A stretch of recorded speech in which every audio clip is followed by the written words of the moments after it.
7 বছর হলো মাদারীপুর কারিগরি প্রশিক্ষণ কেন্দ্র চালু হয়েছে।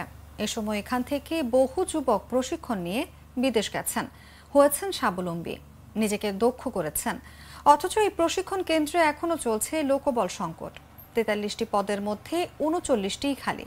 ফলে খণ্ডকালীন কিছু শিক্ষক দিয়ে চালাতে হচ্ছে টিটিসির প্রশিক্ষণ কার্যক্রম। এরই মধ্যে এখান থেকে জাপানি ভাষা শিখে বেশ কয়েকজন সরকারি অর্থায়নে জাপান গেছেন। ভাষা শিখে বিদেশ গেলে তাদের মর্যাদা অনেক বেশি থাকে, তারা সহজেই কাজ পেয়ে যান, অর্থ বেশি আয় করতে পারেন।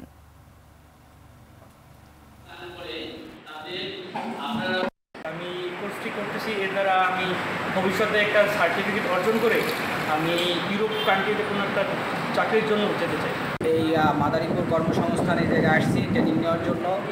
আমি বিগত 6 বছর কাতারে ছিলাম, এখন আমি নতুন সিঙ্গাপুরে যাব এজন্য। তো এখান থেকে ট্রেনিং নিয়ে আমাদের অনেক কিছু শেখানো হয়। আমি আলটিমেটলি অনেকগুলো কাজ ওখানে শিখছি, সেক্ষেত্রে আমার ওখানে ব্যবসা বাণিজ্য ছিল। তো এইভাবে যদি যারা এখান থেকে নতুন করে যাচ্ছে, তারা যদি এইভাবে এখান থেকে কর্মটা শিখে যায়, তাহলে সেক্ষেত্রে তারাও তাদের পক্ষে আমার ওখানে বিজনেস করা সম্ভব। এখানে 3 মাসের কোর্স এখন বর্তমান চলতেছে এবং 1.5টা থেকে আবার শুরু হয় অ্যাসেটের একটা কোর্স, ওটা 3 মাসের। এখানে ওয়েল্ডিংয়ে বিভিন্ন বিষয়ে শিক্ষা দেওয়া হয় 1G 2G 1F 2F, spot welding, plasma cutting, tick, big. এগুলো শেখার পরে যারা দেশেই একটা সম্মানজনক চাকরি করতে চায় বা কাজ করতে চায়, তাদের এখানে লেভেল 1, লেভেল 2, লেভেল 3, লেভেল 4 এভাবে ধাপ আছে, যেটা শিক্ষা নিয়ে তারা ভালো একটা চাকরি